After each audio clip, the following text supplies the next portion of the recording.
안녕하세요. 썰처녀입니다. 구독과 좋아요는 썰처녀에게 큰 힘이 됩니다. 오늘의 사연 시작하겠습니다. 경기도 사는 30 중반의 여자입니다. 남자친구의 고향은 땅끝마을 해남입니다.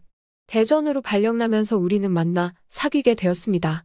남자친구는 고향에 대해 좋은 점을 많이 이야기해 주었습니다. 저는 땅끝마을에 가본 적이 없었기에 들을 때마다 너무 신기하고 재미있었습니다. 남자친구의 어머님은 아버님과 사별하시고 자신을 키우기 위해 음식점을 운영하셨다고 했습니다. 여자 혼자 가게를 운영하는 게 보통 일이 아닌 걸 알기에 대단하다고 생각했습니다. 우리는 결혼 전 인사를 하기 위해 해남으로 가게 되었습니다. 평소 듣던 이야기대로 동네가 아기자기하고 너무 예뻤습니다. 어머님을 뵈러 운영하시는 식당으로 갔는데 주말이다 보니 너무 바빠 보였습니다. 그래서 간단한 인사와 동시에 가게 일손을 도와드렸습니다. 식당 일을 처음 해보다 보니 생각보다 나름 재밌었고 뿌듯했습니다. 그렇게 우리는 양쪽의 결혼 승낙을 받고 결혼 준비를 하면서 자연스럽게 신혼여행 이야기가 나왔습니다. 저는 평소 가고 싶어 했던 스위스를 말했습니다. 제 말을 듣던 남자친구는 스위스도 좋지만 장시간 받은 휴가를 여행으로만 쓰기 싫다고 이야기했습니다. 평소에도 여행에는 흥미가 없는 사람이었기에 무슨 말인지는 이해가 되었지만 그래도 한 번뿐인 신혼여행인데 제 의견을 따라달라고 말했습니다. 남자친구는 타지 생활을 하면서 어머님을 자주 뵙지도 못했다며 눈물을 글썽였고 장시간 휴가를 받았으니 자기는 엄마와도 시간을 보내고 싶다는 겁니다. 물론 어머님을 끔찍하게 생각하는 건 압니다.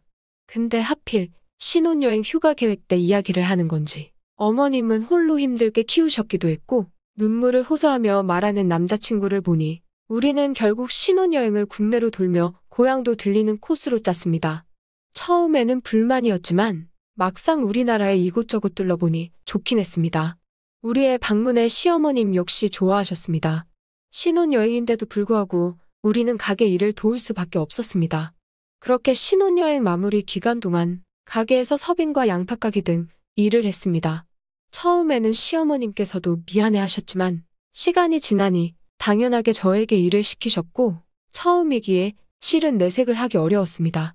그렇게 우리의 신혼여행은 초반엔 재미있었지만 후반엔 남들과는 다르게 일만 하다 끝났습니다. 남편은 미안하다며 여름 휴가는 꼭 당신이 원하는 곳으로 가자고 약속했습니다. 저는 그 약속 꼭 지키라고 말했습니다. 시간이 흘러 드디어 기다리고 기다리던 여름 휴가가 다가왔습니다. 남편의 약속도 있었기에 저는 해외여행 패키지를 미리 알아봤고 남편에게 얘기했습니다. 하지만 남편은 여름이면 우리 고향에 관광객이 많이 와. 내가 매번 여름마다 가서 일을 도와줬는데 못 가면 우리 엄마 힘들 거야. 불쌍하게 이야기했습니다. 이건 약속이랑 다르잖아. 그때 분명히 나랑 여행 간다고 하지 않았어? 내가 신혼여행도 양보했는데 여름 휴가까지 양보하라고? 저는 황당해하며 말했고 남편은 여보 미안해. 아니면 여보는 친구들이랑 여행 가고 나는 엄마한테 가면 안 될까? 하는 겁니다.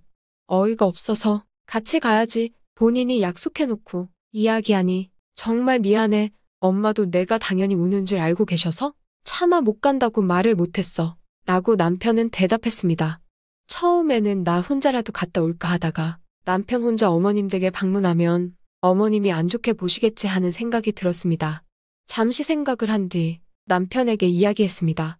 그런데 여보, 매번 이렇게 고향으로 가는 건 아니라고 생각해. 남편은 미안해. 근데 여름에는 진짜 어쩔 수가 없어. 자기가 좀 이해해줘. 그냥 나 혼자 갔다 올게. 고구마를 100개 먹은 사람처럼 말했습니다. 당신 혼자 가면 어머님이 참도 좋아하시겠다. 당연히 나 어딨냐고 찾으실 텐데. 그리고 신혼여행 때도 양보해서 남들은 해외로 가는데 나는 국내로 갔어. 기다린 여름 휴가도 똑같이 고향으로 가자고 하니까 많이 서운하네. 저는 솔직하게 말했습니다.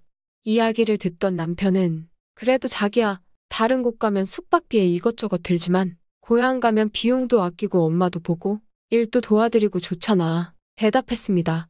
효자인 줄은 알았지만 상상 이상이었습니다. 정말 왜 저러나 이런 말 하긴 좀 뭐하지만 고구마 먹은 답돌이인 줄 알았습니다. 제 표정을 본 남편은 다음 여행은 꼭 제가 원하는 곳으로 간다고 다시 한번 약속을 했습니다. 우리는 그렇게 여름 휴가도 시어머님 가게에서 보냈습니다. 어머님이 새벽장을 보러 가면 휴가인데도 불구하고 장바구니를 들고 같이 길을 나서야 했습니다. 밤마다 몸이 녹초가 되어 잠이 들었고 그렇게 우리의 여름 휴가는 끝이 났습니다. 남편은 어머님만 생각하는 것 빼고는 정말 뭐 하나 나무랄 게 없는 사람입니다. 저도 그걸 아는데 매번 이런 사유로 불만이 늘어나니 제가 이기적인가 생각을 혼자 하기도 했습니다. 그 먼 시댁을 친정보다 자주 가게 될 줄이야 결혼 전에는 꿈에도 몰랐습니다. 몇 달 뒤 친정 부모님의 환갑이 다가왔고 여행을 같이 가자는 이야기를 하시어 오랜만에 여행이라는 말에 설레었습니다. 어디 갈까? 부모님과 이야기하던 중 남편은 장모님이랑 장인어른 저희 고향은 어떠세요? 하는 겁니다. 이 남자가 설마 또 하는 생각이 들었고 그건 싫어. 이번 여행은 내가 정할 거야. 저는 놀라며 황급히 이야기했습니다. 엄마와 아빠는 좀 조용히 해봐. 가보진 않았어? 왜 좋은가? 물으셨습니다. 남편은 핸드폰에 사진을 보여주며 괜히 해외 나가서 입맛에도 안 맞는 음식 드시는 거보다 음식도 맛있고 경치도 좋은 곳으로 가시는 것도 좋을 것 같아서요. 신이 나게 말했습니다. 제 표정이 점점 어두워지자 부모님은 아직 시간이 있으니까 좀 찾아보자 하셨습니다. 다음 날 엄마는 따로 연락이 와서 너 어제 왜 그렇게 표정이 안 좋았니? 물으셨고 그동안 있었던 이야기를 했습니다. 엄마는 신혼여행은 알고 있었지만 여름휴가도 그랬어? 너가 입이 나올만 하네. 저를 이해해 주셨습니다. 엄마, 그래서 이번에는 거기 가기 진짜 싫어. 나 맨날 일만 하다 몸살 걸리고 고생했단 말야. 대답했습니다. 엄마는 알았어. 내가 해남은 안 간다고 할게. 아주 우리 딸을 고생시키려고 작정을 했구만. 정서방이 하며 전화를 끊었습니다. 엄마만 믿고 있었는데 아빠와 남편은 둘이 짝짝꿍이 되어서 어느새 또 남편의 고향으로 결론이 났습니다. 엄마는 둘이 쿵짝이 맞을 줄 알았냐며 미안하다 이야기하셨고 어쩔 수 없지 하며 따라 나섰습니다. 그렇게 또 방문한 시댁, 부모님을 모시고 같이 다니려고 했지만 가게 상황을 본 아빠가 우리끼리 돌아볼 테니 사돈 내에 일손 좀 도와주라고 했습니다. 그렇게 또 일을 하게 됐습니다. 이런 상황이 너무 화가 났고 모든 일에 집중이 되지 않자 서빙하다가 접시를 쏟고 말았습니다. 죄송합니다. 바로 사과하며 음식을 치우는데 시어머님은 너 정신을 어디다 팔아먹고 왔니? 정신 좀 차려. 화내며 말씀하셨고 남편 역시 당신 하기 싫으면 저기가 있어. 괜히 분위기 흐리지 말고 했습니다. 기껏 도와줬는데 이런 대우를 받으니 기분이 좋지 않았습니다. 그 이야기를 듣고 나니 너무 화가 났습니다. 당장 폭발해버릴 것 같아 밖으로 나갔고 2시간 정도 바람을 쐰 뒤 가게에 들어갔습니다. 저를 보자마자 시어머님은 점심 장사 딱 끝나니까 오니? 진짜 대단하다 대단해. 바쁜 거 뻔히 알면서 소리치셨고 덩달아 남편도 당신 내가 나가라고 했다고 진짜 농땡이 치고 오면 어떡해. 엄마랑 나랑 얼마나 힘들었는지 알아? 불난 집에 부채질하듯 살살 긁었습니다. 휴가 내서 온 사람한테 일 시킨 놈들이 왜 이렇게 잔소리를 하는지 순간 욱했고 저도 싫어온 거예요. 그래도 가족이니까 도와줬는데 이건 도가 지나친 것 같은데요? 화를 억누르며 말했습니다. 말이 끝나기 무섭게 시어머님은 도와줄 거면 제대로 도와주던지 너가 하는 꼬라지 보면 진짜 일머리가 있는 건지 의심스럽다. 너 회사 상사한테 안 혼나니? 꼽을 주며 말했습니다. 그 말을 듣는 순간 도저히 이건 아니라고 생각한 저는 일머리도 없고 피해만 끼치는 저는 이제 여기 도와주러 안 올 테니까 둘이서 잘해보세요. 하고 짐을 챙겨 나오려는데 남편이 제 손목을 잡았습니다. 잘못했다고 이야기 하나보다 했는데 남편은 저녁 장사는 어쩌라고 말하는 거 아닙니까?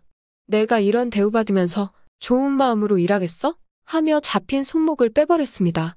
남편과 시어머님은 뒤에서 온갖 욕을 하는 소리가 들렸고 제 자신이 너무 한심하고 화가 났습니다. 그렇게 혼자 카페에 있는데 엄마에게 연락이 왔습니다. 당연히 오늘 있었던 이야기를 했죠. 화가 머리 끝까지 난 엄마는 같이 시댁에 가자며 저를 찾아왔습니다.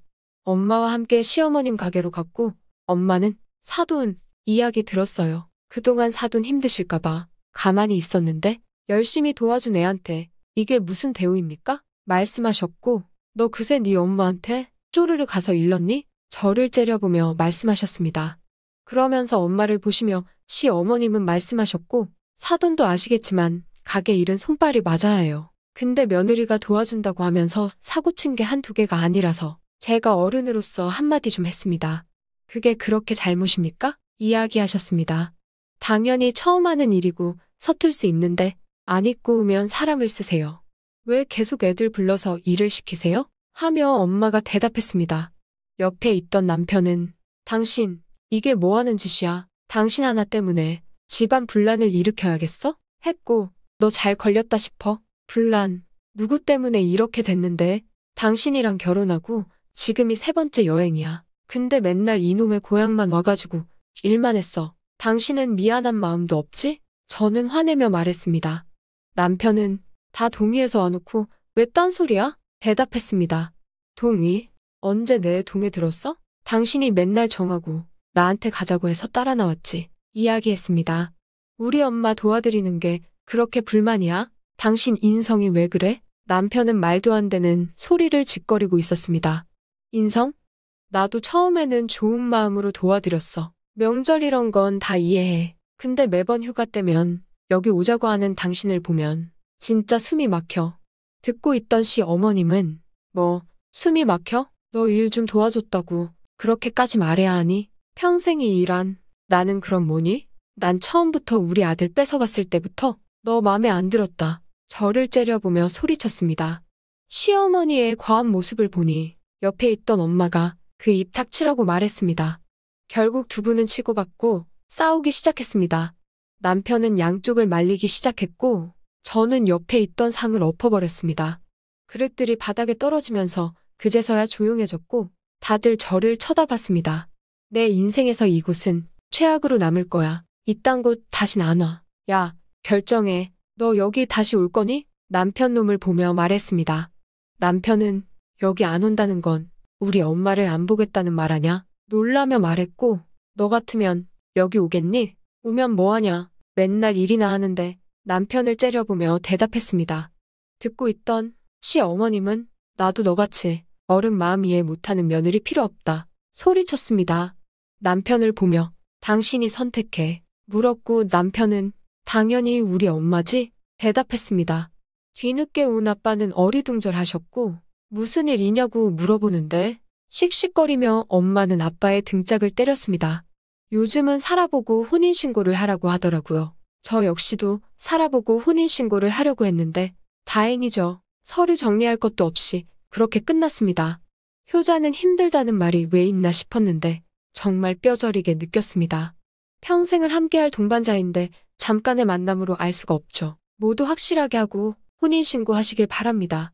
가끔 어른들 사이에서 이혼녀라고 입방아에 오르지만 괜찮습니다. 저딴 놈이랑 살 바엔 혼자 사는 게 훨씬 행복합니다. 오늘의 사연은 여기까지입니다. 긴 사연 끝까지 들어주셔서 감사합니다.